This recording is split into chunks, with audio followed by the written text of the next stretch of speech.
In today's speed build, I had to make a pretty hard pivot, just kind of according to the lot size that I was working with. And for those of you just discovering my channel and just kind of getting to know my little corner of the internet, my name is Michael, and I want to welcome you to Sovereign Gaming in Life Sims, the YouTube channel where I build worlds, lots, and share my thoughts on video games in the life simulation gaming space. Now, today we are working in the Far East Square neighborhood of my SimCity project here. Not only am I going to have that icon pop up, but I am also going to show you exactly which lot that we are working on, because it is kind of an odd shape in a certain way. Now, if it looks narrow to you, don't worry, because your eyes are not lying to you. It is indeed a very narrow lot. And when I had originally decided to make the lots the size that they were, in my head I was thinking that this lot and the one next to it would just essentially be some narrow row houses that are inspired by Asian architecture. However, when I actually got to this lot and I started kind of feeling out and getting the lay of the land, doing a site visit, so to speak.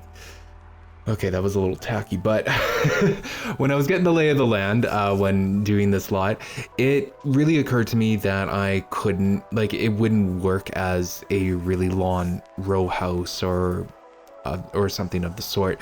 And so I decided to change things up a little bit and to make it look more like a mixed-use development that's kind of turned on its side. So that's really the vision that I ended up going with, and you're going to see me kind of feel it out towards the beginning of this speed build episode, is just really like figuring out like how I wanted things to look, where I wanted space for, you know, parking for a vehicle and everything, and how I wanted things to just kind of be oriented as, and how that's going to serve the bigger picture of the Far East Square neighborhood, which I think you guys are going to really appreciate. So first things first, this is a residential lot. I am reluctant to actually call it an apartment lot because you can actually have lots classified as apartments, but as you guys know, I really hate the way that the apartment lots function in The Sims 3. To me, as soon as you start incorporating roommates and all of that crap into your game, like without mods or anything of the sort, it just doesn't function the way that it ever intended to, and it was never fixed. And I don't even think that the mods really fix the issue completely. Not that I'm trying to speak down on those apartment mods out there for The Sims 3. It's just that it just doesn't agree with my play style. So these are late night style apartments, and what I really wanted to do with this is just really capture the essence of a cultural neighborhood within the Far East Square neighborhood setting. Now, if you watched my previous video on the Fusion Lounge that I did, that is the lot that sits directly east of this lot here. So you're looking directly into it. So the architecture here really had to match that style and to you know, make it a continuation off from that neighborhood, really establishing this as the corner of SimCity where it's more of a cultural neighborhood. And I've explained the vision of the Far East Square neighborhood before, but again, I'm really leaning into the themes of it being a fusion neighborhood, like a mixture of different Eastern cultures that are available to us in the game. And that really goes to play a part in the residential portion of this particular lot. You see, my vision for this lot was to kind of make it like some sort of a night market mixed use lot. Like there's lots of interesting things to see and do here. However, it functions as a residential lot. So you can have Sims that actually live within the Far East Square neighborhood of SimCity, and there's still reason for other Sims to like visit this particular lot as well, because there are available public spaces and all of that. Even though I don't have this classified as an apartment lot type in of itself, it functions as a late night apartment, which I've explained before, but with those functions you can place public markers and hidden rooms everywhere, and I was able to adjust the doors as well so that they spawn NPC doors and neighbors, so you're still getting that you're getting a full late night apartment experience without the without the I guess the nuances of the roommates from the new apartment system. I hope I'm explaining that right, because the reason why I have really chosen to go with the late night apartment style for multifamily housing and all that is really because I feel like it functions much better and much cleaner than whenever, EA had decided to give us apartment lot types, which, you have to spawn roommates and stuff. I've probably over-explained that and probably overthought that a little bit within this little recording here, but again, I really just didn't care for the apartment lot types that was introduced in the vanilla game. I just don't think it functions right, and I would rather build lots that function better for players, generally speaking.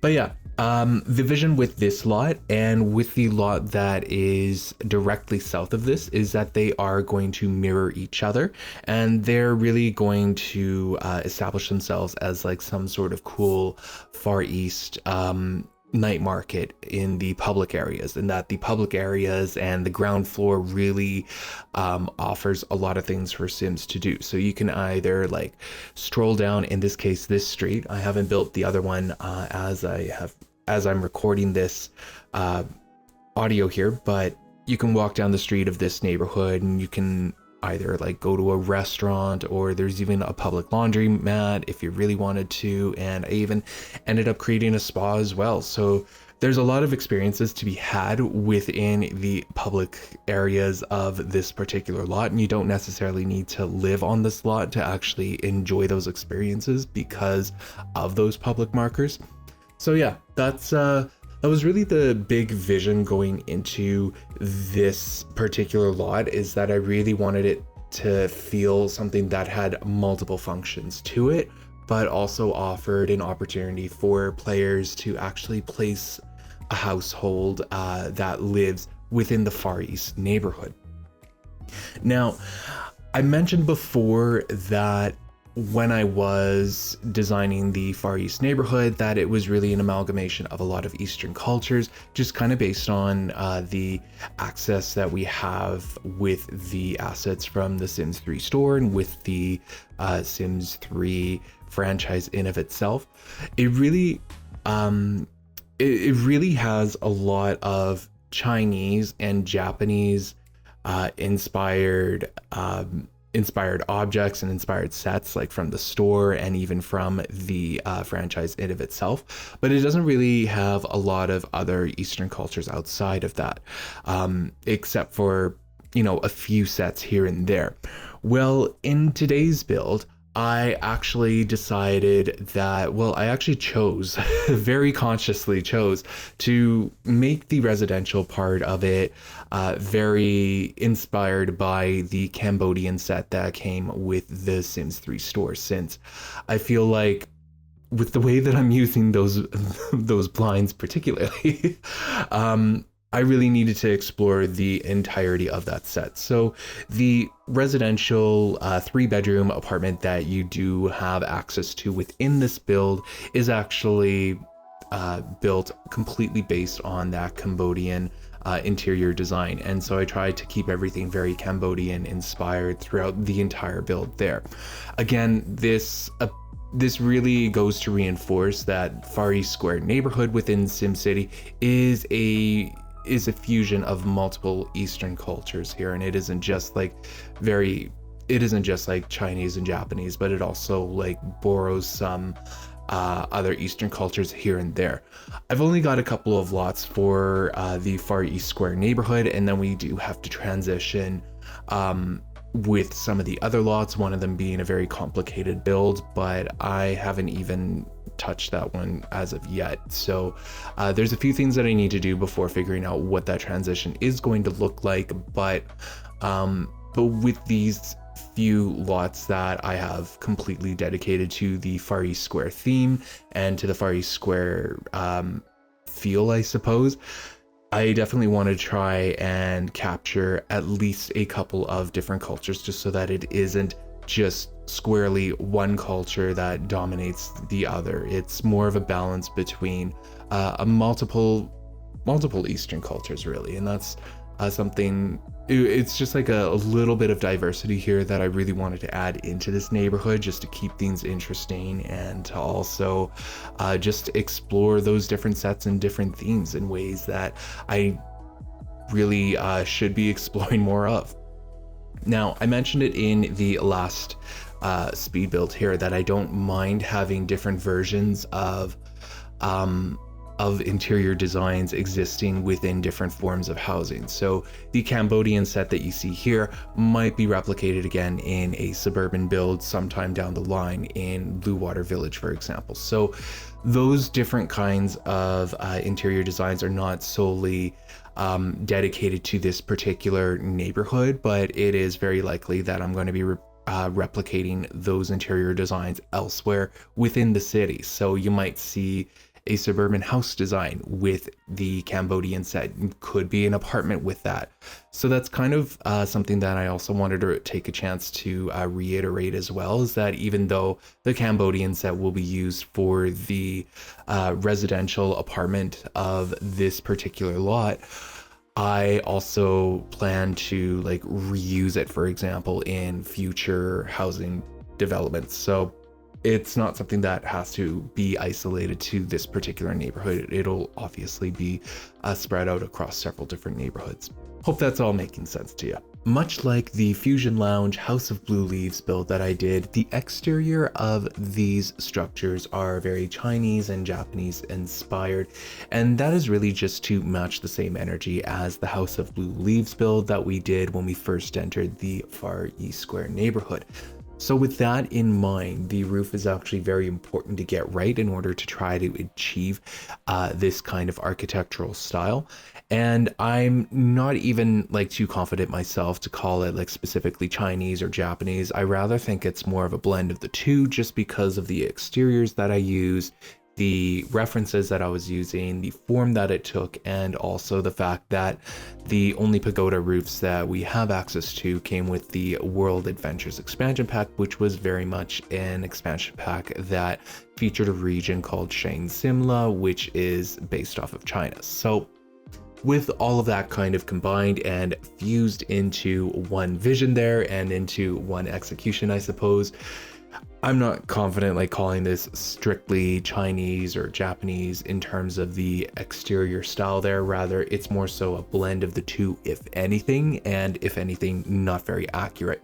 However, it does match what I was looking to achieve with the House of Blue Leaves.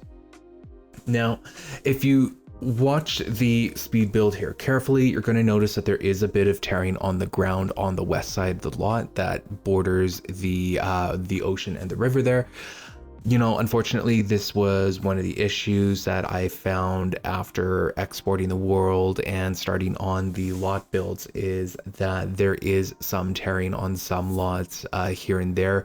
It's obviously more predominant in the Blue Water Village neighborhood, which I'm always never looking to point out there. But eventually I'll make a video sharing the long-term vision of SimCity, because I do want to get back into create a world after I'm done building out all of these lots. But, you know, I'll look to make a video on that sometime in the far future here, because, you know, when I started this project, I knew it was going to be something that was always going to be ongoing. So this project is far from over. If you think that I've given up Create a World, well, unfortunately, due to circumstances that are explained within the Create a World video series that is on my YouTube channel, I was blocked from using the edit in game function, which really prevented me from having a world that I could edit alongside doing the lots at the same time. So I decided to release a first version. I'm getting ahead of myself here though. Let's get our heads and let's get back into the lot that is right before our very eyes. So yeah, I want both this lot and the next lot that I build within the Far East Square neighborhood to mirror each other. And I really want them to feel like one large night market that you have access to within 2 different lots. Perhaps in retrospect, I should have just made this one larger lot, but I decided not to do that. And the good news there, the advantage to that is that you now have more residences to choose from. So if you want your Sims to live in the Far East Square neighborhood, well, now you've got more than one option. And the next build that I'm going to do is going to have a completely different interior decorative style. So that's all I'll kind of tease at this particular point in the video. We'll talk a little more later on though. So yeah, the Japanese paper lantern object makes a return in this build, and I actually decided to save the same colorings that I used in the House of Blue Leaves. I feel like it adds a little bit of continuity here. I also used the same roof color as well, so there is a bit of architectural continuity between one lot to the other, and when we return back to the Far East Square neighborhood, it'll continue even further along, really giving it a distinct look from the rest of SimCity, in my opinion. But yeah, that paper lantern object, I have explained it before, it is one of my favorite objects in the game. I just don't find enough opportunity to really use it, and I've really tried to use it. Like in some of the midtown and downtown builds, I was bringing it out and then putting it back because it was just too large scale. But let me tell you, I've got plans for that paper lantern object, and I think you guys are going to really enjoy it by the end of the next Far East Square neighborhood build, because I've got some experiments that I want to do, and we'll just kind of see how that all turns out. But anyways, I did want the rooftop to be accessible and used as a living space for your residents, so I put a lot of emphasis on making the rooftop as accessible as possible.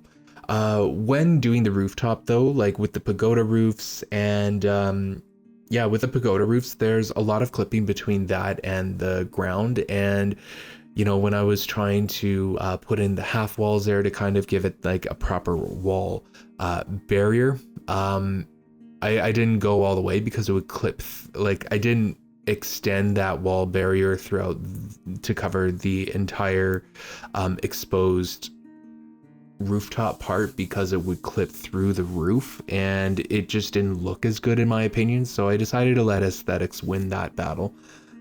So if you think that the half walls are incomplete on the rooftop, you would be right, but you're gonna have to and I'm hoping that I'll show in the clips here, but you're gonna have to trust me on that one, because when I made those half walls cover this space that they should cover, it just didn't look right at all, and it just looked like it was clipping through the roofs, which it was. And the pagoda roofs are very finicky to work with, because, and I'm sure you guys noticed this in the House of Blue Leaves build as well, it would clip through certain parts, so I actually had to make the roof shorter than I would normally make a roof. But hey, the pagoda roofs are beautiful, and I'm so glad that they are in the game, but it was definitely something that kind of gave me a little bit of trouble, and it doesn't. And yeah, I had to make a choice here where I went with the look of the roof over the actual realistic, over realism when it comes to having a guardrail of some sort, or a half wall in this case, for exposed rooftops. So luckily Sims can't fall. That's all I'm trying to say. They can't fall from an unguarded upper area. So there's that. Speaking of which, the ladders that I added are just added in here to add a little more intrigue to the structure. I felt that the wall that was facing the north was just a little too plain, and I know that this structure wasn't going to have a whole lot of windows, and the windows that it was going to have were going to be very subtle. So I decided to add in the ladders as some sort of a fire escape. They're not really that functional. I don't even think that they work. It was one of the elements in the build that I actually decided not to test at the end of it, because they were just there for aesthetics purposes only. And the good news though is that you have access to all of the rooftops through those ladders, I suppose, like if they work. But if not, like the only rooftop area that really matters is the one that's attached to the apartment unit that your household would be purchasing when they decide to live on this lot. So the ladders are there for complete decorative purposes. I like that they're there. It's something that I'm not going to go back on. And now that I've like started to get into builds and stuff, I'm really rediscovering the use of ladders as exterior decor. And you would have seen it as well in some of the Midtown builds that I've used ladders extensively for fire escapes. So here they are, just in a different form, and they're purely decorative in this particular build. I did not care that they are functional. In fact, when it comes to my fire escapes, I don't really care if they're functional to begin with. I just use them for decorative purposes only. And yeah, that's exactly the function that they serve here as well. I also wanted to give some garage doors for the entrance to the restaurant. I wanted to give a more pragmatic and utilitarian use for that entrance to the restaurant on that ground floor. Unfortunately, like in The Sims 3, we don't have access to a lot of good garage doors. Like I just need a plain one, y'all. And I can do a lot with it, like with the creative style tool, but we don't have access to it. We've got some with some, oh, I don't even know what those are called, but with some trimmings on it that just, it annoys me to no end. And I wasn't going to use a glass garage door, which the glass garage doors are nice, but they just wouldn't have fit the aesthetic as well as these ones would. And even these ones, I don't even think fits the aesthetic all that well. The glass ones would have been a greater of two evils, so I decided not to use the glass ones there. When choosing the tiles and textures for the ground floor there for the public market space, I was very picky about how I wanted that to look. And actually, when building this particular lot, I did space it out between like a day and a half or so, just to make sure that I came back to this particular portion of it with a fresh mind. I really wanted the ground, like the market floor, to look nice first and foremost, but also look like it fits the area and that it would be able, it would be a design that could handle a lot of foot traffic. Ultimately, within that market area, when we mirror it with the next Far East Square build, it'll look like one continuous market that is a little wider than what you see right now. It'll be very hard to explain until we actually get to that next build, which will be a much shorter episode. And I don't know why I'm talking about it now, because we're barely halfway through the video at this time. But I just wanted to share that the market floor had to be right, had to look like it was nice, and that it was able to handle a lot of foot traffic, because I did want that market floor to feel as busy and as bustling as I possibly could. And I also needed to fit in a little parking spot as well for a vehicle. In The Sims 3, vehicles are super important as a gameplay mechanic. And that's because vehicles are actually useful in this game. They get you from point A to point B. This is an open world video game here, and you do need vehicle access, in my opinion. Even though there are subways in this game, like your Sims just autonomously drive to the nearest subway stop if you get them to choose that particular path. So every chance I get, like there are barely any lots that I will be building that won't have at least one parking space for players to make that decision with. As you can tell, the windows were very hard for me to choose between. I was really sorting them out between like the World Adventures windows, plus some of the store windows, including one from a Japanese set and the other one from obviously the Cambodian set, which is the set that we will be using a lot of, as I've kind of talked about before. What I ended up doing was I ended up using some of the World Adventures ones. So again, that would be more Chinese inspired, and then also some of the Japanese windows as well. So again, we're really leaning into the fact that the Far East Square is really a blend of different Eastern cultures here, and that extends even to the exterior. That especially extends to the exterior. I think I've made my case on that, but I just wanted to kind of celebrate that here in this particular build here, because it was really a wonderful blend between those kind of different architectural styles to really achieve the look that I really wanted it to achieve. Now let's talk a little bit about this open air laundromat. So it's pretty much an open secret here that I am I am indeed forcing laundry play on players. Every suburban single family home that I have built so far has had a laundromat with it. Or a laundromat has had a laundry room. There are multiple apartments that I've built where there is a hamper. So laundry gameplay is something that was introduced to us in the Ambitions expansion pack. And when thinking about laundry gameplay, I know that a lot of players are very annoyed by it in The Sims 3. I think that, truth be told, like if you have one clothes hamper and if you have access to the washer and dryer, that it is actually something that is very manageable in The Sims 3 at least. And in the mansions, or if you have like a family that has a maid or that has a butler, you can still manage your laundry with those NPCs actually doing your laundry for you. It's just that sometimes they forget to take out the clean clothes from the dryer, which then causes problems later on down the line. But those problems usually rectify themselves as long as you remember to take the clean clothes out from the dryers or off the clothesline, I suppose. And that's kind of my thing with The Sims 3 and with laundry gameplay, is that I can see how it is annoying, how it is a bit of a chore, but laundry gameplay was always going to be that, no matter how you spin it, really. It's always going to be a task that you have to assign your Sims to do.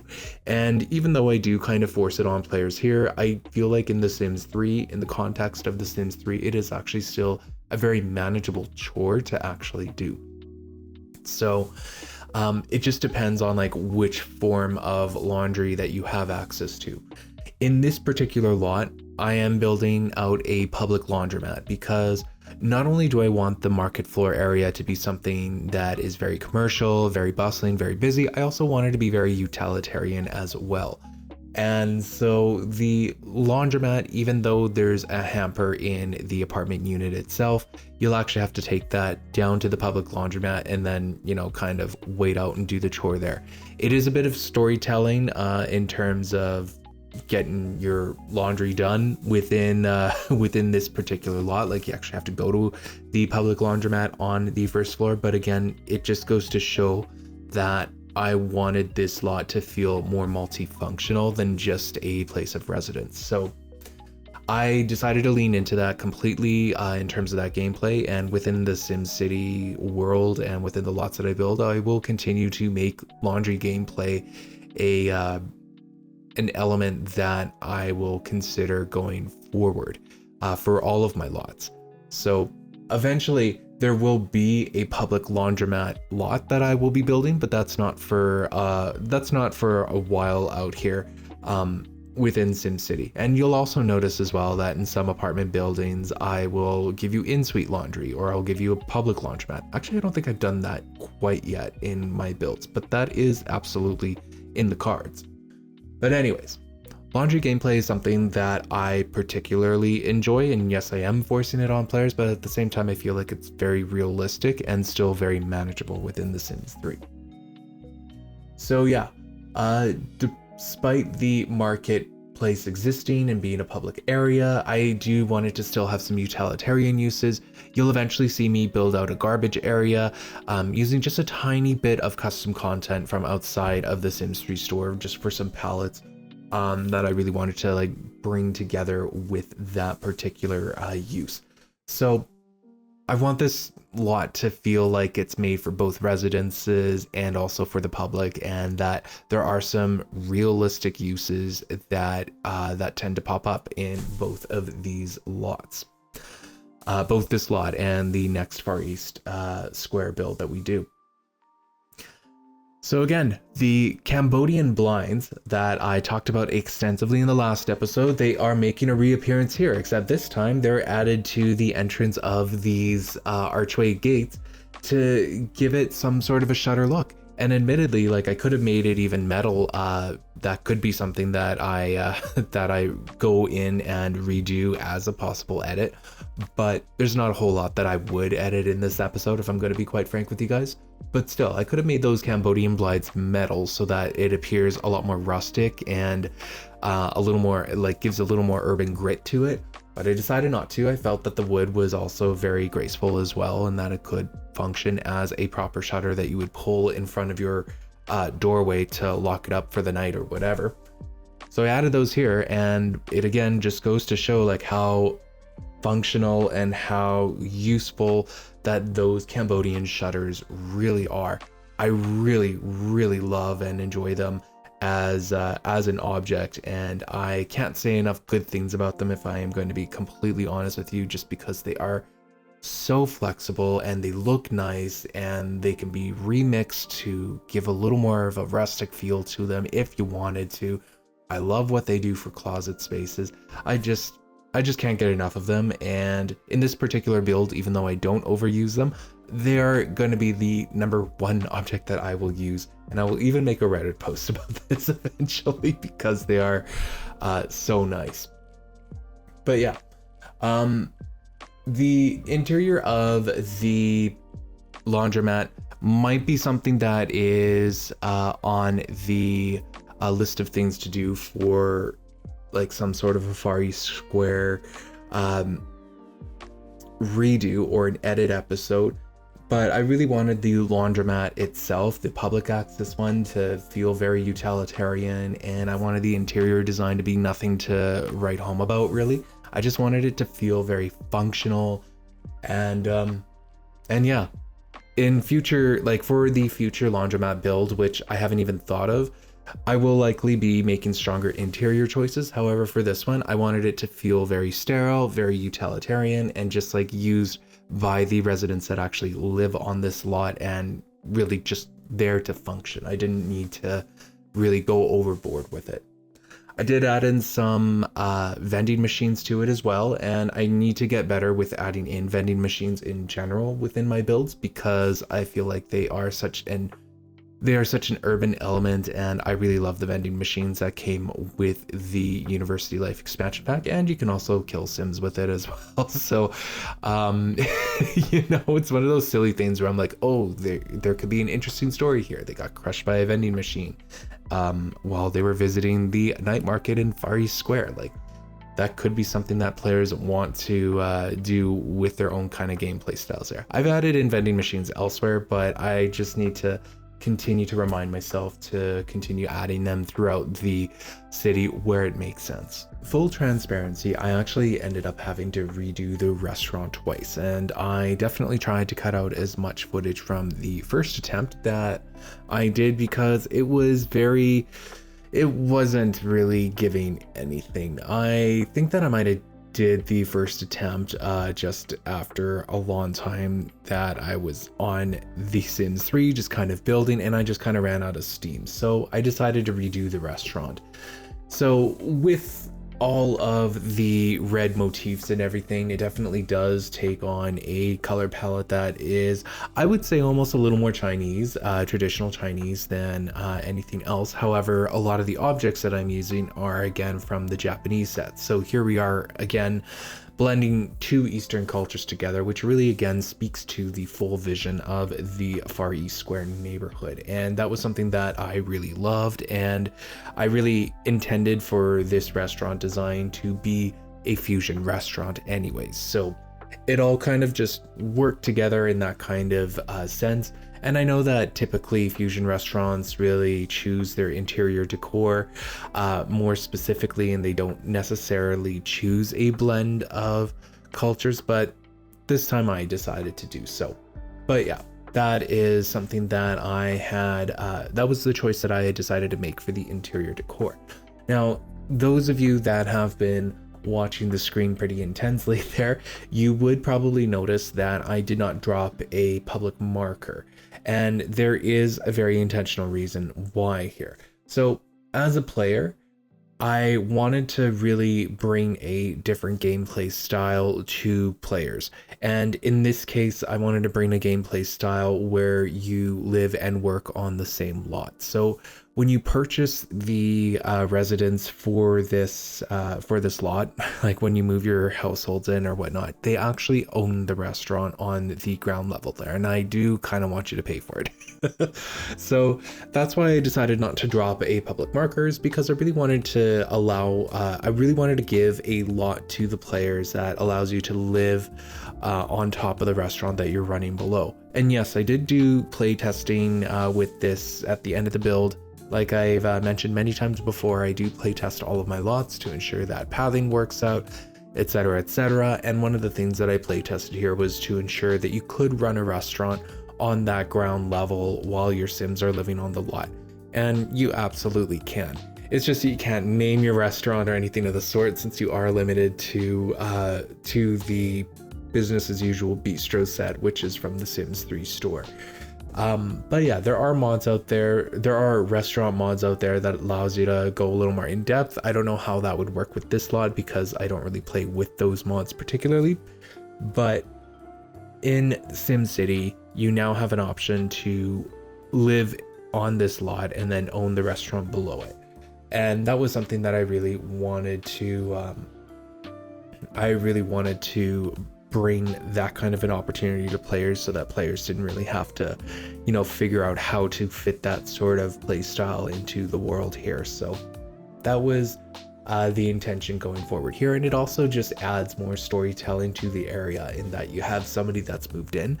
Maybe it's and you have somebody that's moved in. Forget where I was going with that, but you own the restaurant on the ground floor, and it's completely new gameplay style. Now, when I did the testing for it, of course you can hire the chef and get them cooking and whatnot, and then Sims will wander in, sit down, and order from the menu. But being able to customize the menu allows players to customize really what the restaurant serves and whatnot. And with the decor that I have within the restaurant, it's very obvious that I am trying to guide the player to make specific choices here, but because free will exists in our world, you do not have to make those choices, and there is nothing stopping the player from redecorating the restaurant themselves. But yeah, this kind of storytelling is possible within SimCity, and this was a lot where I could do it in, so I decided why not just do it. Alrighty, so I also used the metal fences to just kind of add a little more urban grit to the lot. You'll see this throughout some places in the public area, like separating the residential front doors from the stairs. You'll see it also in the garbage area, and of course like on the rooftop areas as well. So yeah, those metal fence objects really were put in place just to kind of add a little more urban grit to the lot here.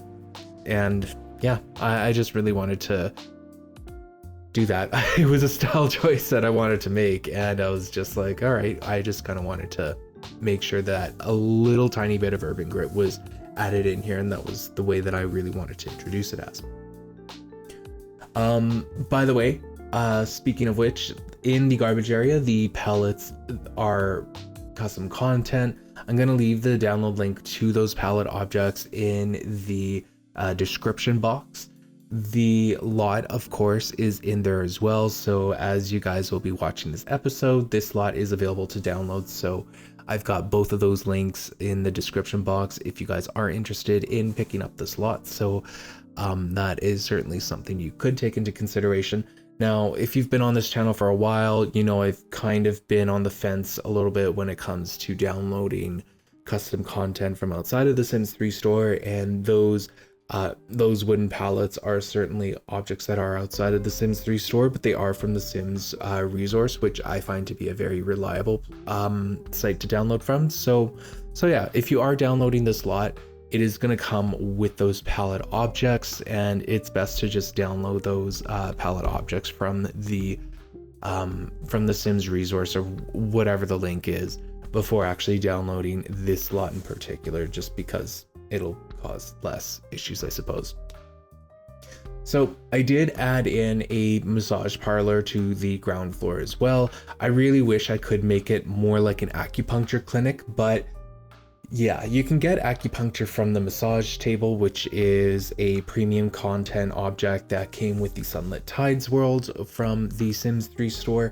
I forget if it's with the gold version or not, but when you download the premium content massage table, it allows Sims to get acupuncture from, I guess, whoever, because you can literally get it from any random Sim that is on the lot. So it's like, all right, you can have an untrained professional giving you acupuncture. Fine. It's one of those silly things from the Sims 3 where I'm just like, all right, this is not how it reflects in real world or whatever. But yeah, within that massage parlor or that spa, I suppose, I did add in a sauna and a tanning booth. Again, just to give a little more variety to the uses and just to really flesh out the spa area that we have within that market area. Like I mentioned before, I really wanted to offer players a lot of public spaces and public uses for this particular lot. And when we mirror it in the next Far East Square build, I'm going to have to diversify those kind of uses and commercial functions even further. So yeah, that was something that I really wanted to offer in this slot, particularly here. Another thing is that the design that I put in the spa parlor, I suppose, is that I just made it a continuation off of the restaurant. So it has a lot of the same color palettes. It has that blend of Chinese and Japanese in it. And it's also got a lot of additional objects too that don't necessarily conform to either cultures there. But I wanted to extend that color palette out just because there were more objects that I really wanted to use. And I was already kind of in the swing of things, and I just really liked the way that the restaurant was looking. So I just wanted to make sure that the spa also had a similar aesthetic as well. I did add in some of the Cambodian objects in the spa as well. I felt that they were suitable for the spa. I thought it looked nice and that it suited the location. I don't know what else to really tell you when it comes to the interior design here, because I do find that my spas tend to follow a similar format in terms of decor and in terms of the services I want to offer. And this can be compared to my builds in the past, in that I want to make sure that Sims have access to the steam room, which was another premium content object that came with Sunlit Tides, that they have access to the massage table, and that, you know, if the space permits it, I also give them a tanning booth machine as well.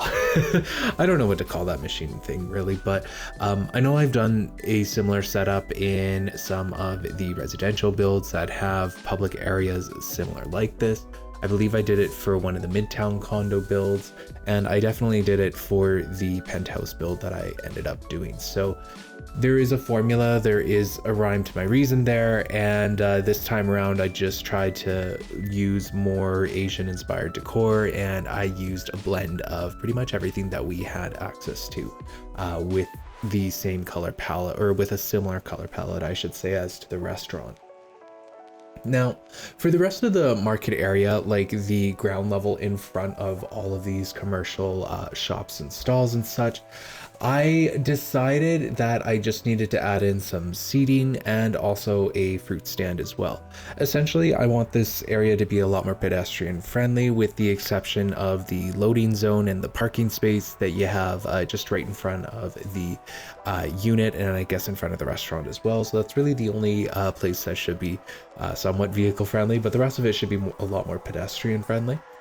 And you know, I added in the fruit stand, which is a premium object from the Monte Vista world, and it spawns a townie that tends the vegetable stand. And when we do the next Far East Square build, which is literally going to be the lot next to this one, and it's going to be essentially a copy and paste situation with, you know, me just changing over the commercial offerings and all that, and the shops and stalls and whatnot.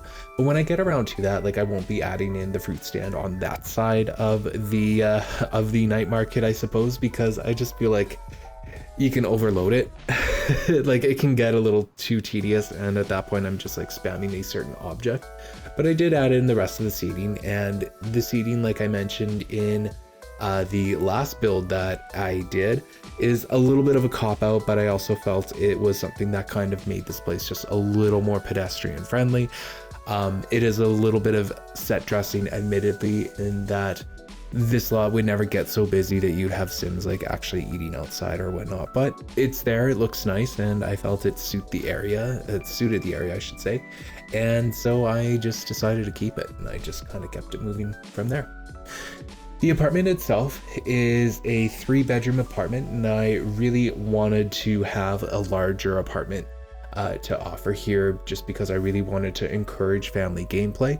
In my head, I imagined that this apartment is owned by a family that also owns the restaurant. They're hustling, they're bustling, they own the restaurant that they live just right above, and yeah, that was pretty much it for their little backstory there.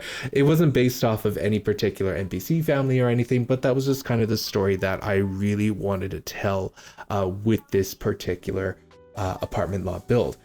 And yeah, in this build and in the last build, I know that there has been a focus on encouraging family gameplay. And, you know, to be fair, there have been a lot of builds on my channel that really encourage family gameplay.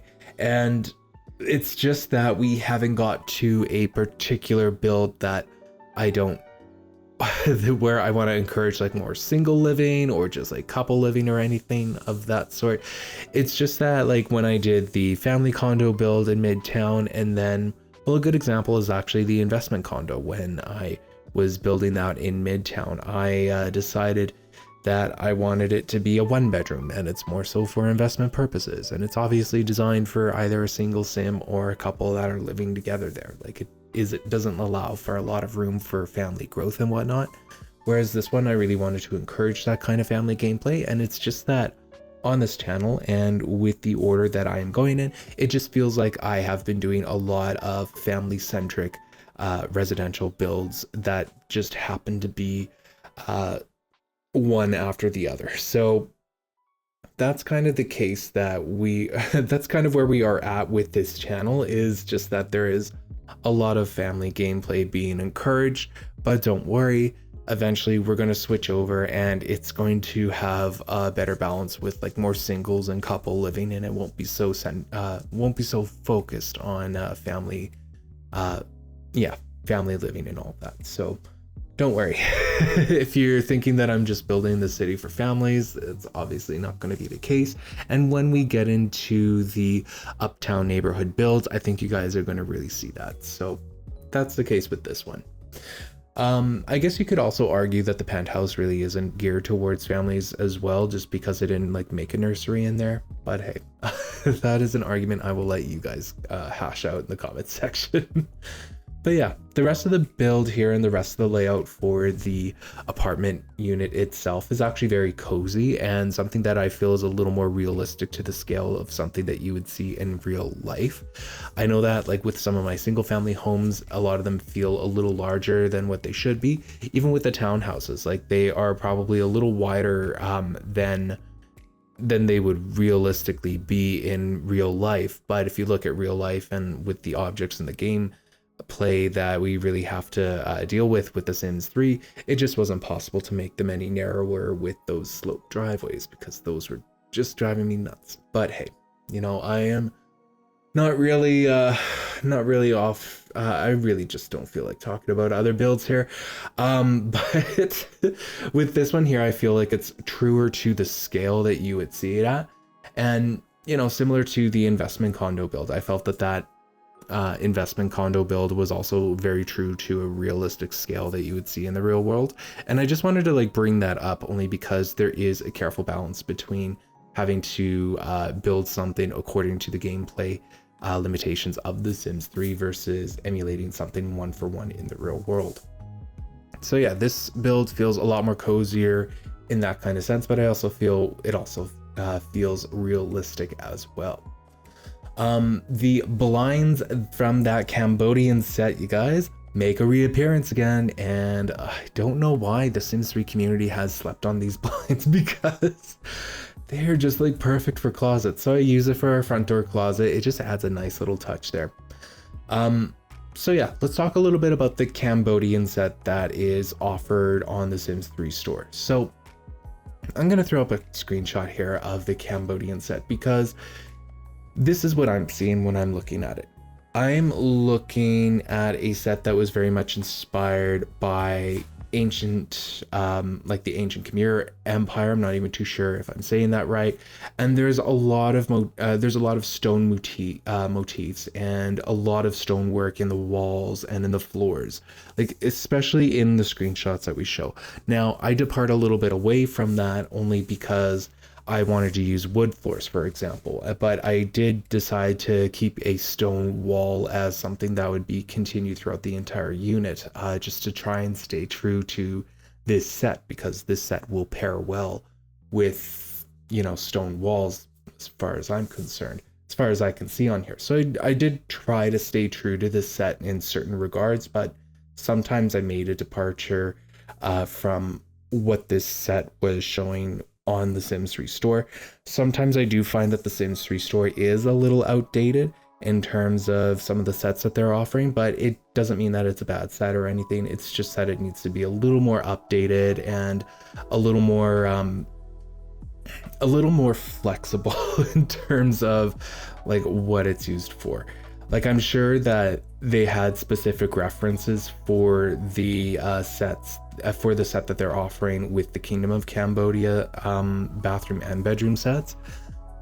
But, you know, it didn't really translate well to the kitchen, for example. And with the living space, I kind of had to improvise with the couches just a little bit here and there.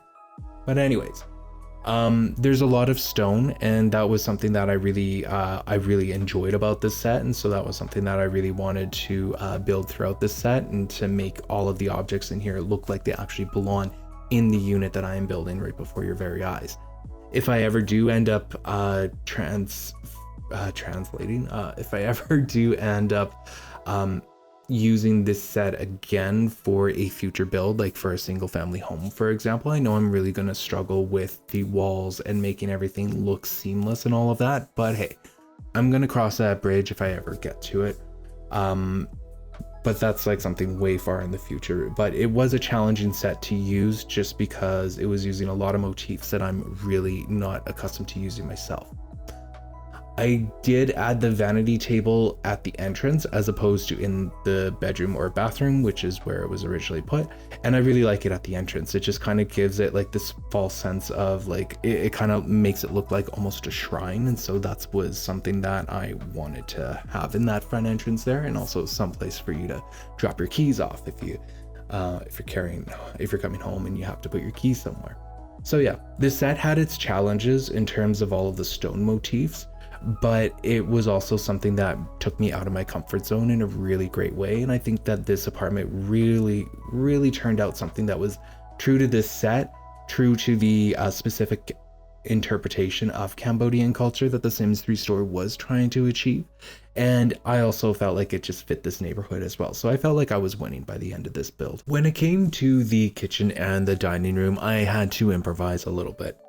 With the Cambodian set that is offered to us in the Sims 3 store, of course it's only for a bedroom and a bathroom, so I had to do a little bit of improvising when it came to selecting the correct furniture and the correct look for the kitchen and dining room, which I wanted to be separate from the living room space as well. And where I ended up improvising, and where I think I was actually very successful in improvising, is when selecting the dining room table. You see, in the Cambodian set, there are pops of color that appear on the bed sheets and also in the rugs as well. And so I just kind of leaned into those particular pops of color, which were in this case like a brighter yellow and also like a turquoisey blue.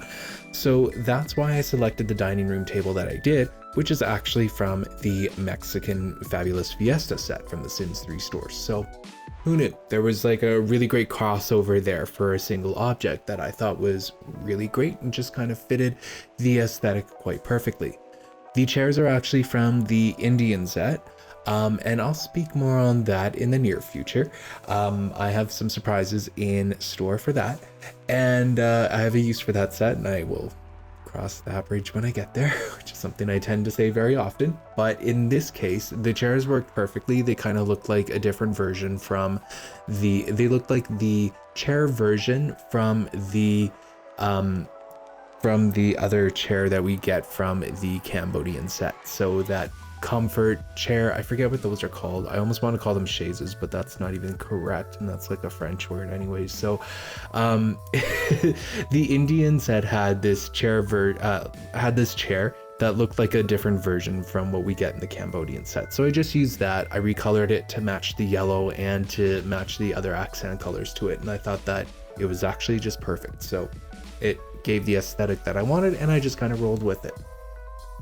The kitchen, on the other hand, was something that I am going to be brave enough to stand by. It used a color scheme and a color palette that I would never in my wildest dreams really use for a kitchen, but the kitchen that I really wanted to convey here, and something that I feel like I was able to achieve, was that it was rustic, it was bold in its colors, it was eclectic, and it also had like enough charm with it. Like, it's functional, but it's also very charming as well. It is a smaller kitchen, and because I did want to separate the kitchen and the dining room and make them separate rooms themselves, I also needed to add some door arches, and so that also ate up a little bit of space here and there. But the kitchen is small, and there are some great meals that have been served from small kitchens, and I know that this will definitely not be the last small kitchen that I ever make, but I really did like how the kitchen looked rustic, it still looked bold, it looked eclectic, it looked charming, and it didn't really have, like it still feels utilitarian, but it also kind of fits within the home. I hope I'm explaining it right, because it's very complicated how I feel about the kitchen. Like, I feel that the kitchen is very honest and that it didn't need to have a particularly strict style attached to it in order for it to fit within this home. Might be something that is up for a redo, but I'm actually going to open that one up to the comment section, because I think that this kitchen is actually pretty okay. Because I am very committed to the Cambodian set for this particular apartment build, I did have to cheat to get the fireplace in, and I really wanted the Cambodian fireplace in because it's such a bold object. It's great. It looks very ancient Khmer, ancient Cambodian, and I really wanted to have it within this particular lot because I'm not too sure when else I'm going to be using the Cambodian set. Like, I'm sure I'll use it in the future again, but if that place has an opportunity to have this fireplace, then maybe it'll make it in. I'm not too sure, but I definitely wanted to have the fireplace make its way in here, and so yeah, the fireplace does make its way in here. And I had to cheat to get it in using move objects, deleting the chimney and all of that, just because I don't need a chimney in here. So it's kind of more like an electric fireplace if we really want to stretch our imaginations a little bit here. But hey, from the Cambodian set, I had to like reuse a lot of objects, especially on the wall decor, but I felt that the apartment unit itself was cozy enough for me to kind of get away with it, and I tried to space out the different objects throughout the apartment unit, and I think I was able to do it in a way that makes it feel balanced but also not overwhelming or too repetitive.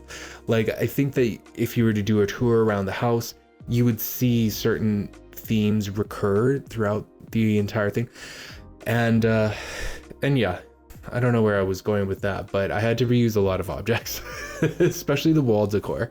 And I feel like I was able to balance it out throughout this apartment unit build, and I am standing by it as well. Like, I feel that the wall decor that came with the Cambodian set is something that can be reused on the same lot throughout the lot of its entirety, so long as they aren't right beside each other, just repeating themselves over and over again. And I feel like I was really able to achieve that. Hopefully I was. Anyways, I'll let you guys be the judge of that. So yeah, let's talk a little bit about the primary bedrooms. So This unit is 3 floors tall, so of course it starts on the second floor of the entire building complex, and then you've got 3 floors of living space to work with. The second floor really has all of your bedroom units, and that includes your primary bedroom. And because this apartment unit has a much smaller footprint to it, it was quite challenging to actually get everything to kind of yeah, it was quite challenging for me, just because I was coming fresh from a single family home build, and where I had all the space in the world really. And so with this lot, like having those kind of space constraints, although it is challenging, at the same time it's a challenge that I really like, and one that I really feel that I was able to meet in a lot of ways and to overcome in a lot of ways. But the primary bedroom specifically was a challenge because it was so small in comparison to what I really wanted to achieve with that. I Within the primary bedroom, I had to put in like the double bed from the Cambodian set, of course, but I also needed to fit in the wardrobe. And I did leave a little bit of a space where I was originally going to put in a closet like I have been doing, but then I realized that I needed to fit the wardrobe in somewhere. So I had to shift gears. Another place that the wardrobe could go is actually in the front area there, the front entrance, where the what do you call it, where the front closet is there. Like I could replace it for that and just kind of pretend it's a closet or whatever. But you know, that might be a change that I make whenever I get around to doing a Far East Square editing episode, which again won't happen for a little while here, but I am just gonna note that down for myself just in case it is something I want to do. But yeah, primary bedroom was a challenge because it is small, and the ensuite bathroom was also fairly small as well. I did again use those Cambodian curtains. I've used them as partitions throughout this whole build, and I use them again as a divider slash partition for the water closets, just to kind of give them a little more privacy, which I think just really adds a lot more luxury, a lot more of a luxurious feel to the building as a whole. And because they are curtains, Sims can interact through them, so it's not like it is blocking a Sim off from using the toilet, for example. These spare rooms were also challenging for the very same reason that the primary suite was, and that's really because of the space constraints. Since I really want to include closets in pretty much all of my builds, that's really where a lot of the space constraint is coming from. And now that I have got this whole new method of building out closets in a way that, you know, I'm sure that you guys are going to get sick of by using those Cambodian blinds in every build that I go to, I am sure that these kind of space constraints will continue to plague me as I continue to do more builds that are very space constrained and a little more realistic as like in terms of their scale. The blinds, speaking of which, were used as partitions to separate the TV space from the rest of the living room space, and it just looks so awesome. It's such an awesome object, you guys. I don't know why I haven't been seeing these Cambodian blind objects being used in every build out there on YouTube or in every single Sims 3 thing that I've ever come across. I don't know why the community slept so badly on these, because these are just such an awesome object, you guys. I don't know what's going on here, but anyways, another room that I decided to build out completely was a nursery. This can obviously be converted into a kid's room when the Sim toddler grows up or whatever, but you guys already know that. You are players yourself, so I trust you guys have the capabilities to redecorate your own homes. But the one thing that I did differently in this one was I used the Walker toy premium object from the Sims 3 store, and I'm not even too sure how it works in itself, but apparently it teaches the toddler how to walk on their own as long as you place them in there, and I guess you get them to bounce around or whatnot. I really don't know how it works, but if the toddler is traveling along on that second floor, they might have some pathing issues. But again, I don't really know how that particular object works, and I'm going to be completely honest, I didn't test it out when I was doing the play testing for this lot. The landing on the second level actually turned into a very unique place in the house, because I was originally trying to place a desk and a computer on the landing on the 3rd floor, like just before you exit to the rooftop. However, there just really wasn't enough space for that, so I had to switch gears. I had to pivot and see like where else we could place a computer desk, and yeah, and where I found the space was the landing on the 2nd level, and yeah.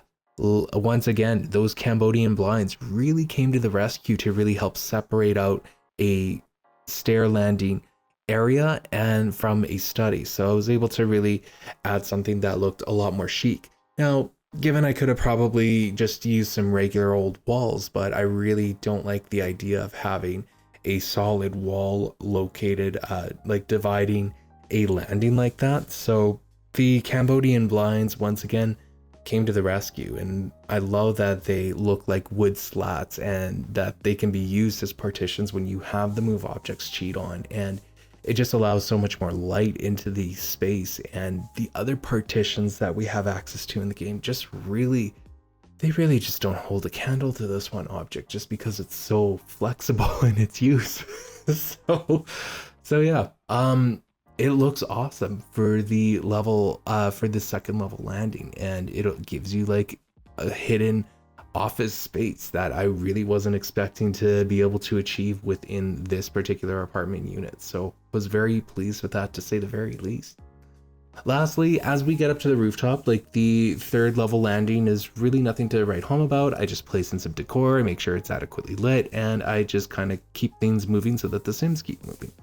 But when we actually get to the rooftop, because it is a quite a significant space that has some great views of SimCity and of the Far East Square neighborhood itself, I really wanted to make it a special place. And so I decided to go balls to the wall with this one. I was very over the top, and I decided to place the Cambodian hot tub on that rooftop, deleting the hot tub object. Deleting like it gives you like some pipe work. I don't even know how to describe it, but it gives you like a mechanical basin essentially when you place a hot tub down in The Sims 3. It gets annoying. Like I delete those like 75% of the time. So I had to delete this one with good old move objects on. But the Cambodian hot tub has made its way into this lot build, and because I am committed to that Cambodian set throughout the entirety of this apartment unit build, it makes its way in here. And just to top it off, I give them a little barbecue area and a little outdoor seating area too. I should probably go back and add in a telescope, I suppose, but I really didn't think of that at the time, and it's such a small edit that it might not even be worth filming unless I like combine it with other changes on this particular lot. So that's gonna about do it for today's lot build. There was a lot of vision that really went into it. I think that the one thing that this particular lot build really emulates is that you can sort of have a mixed use building if you kind of tweak the form just a little bit and if you use the markers appropriately.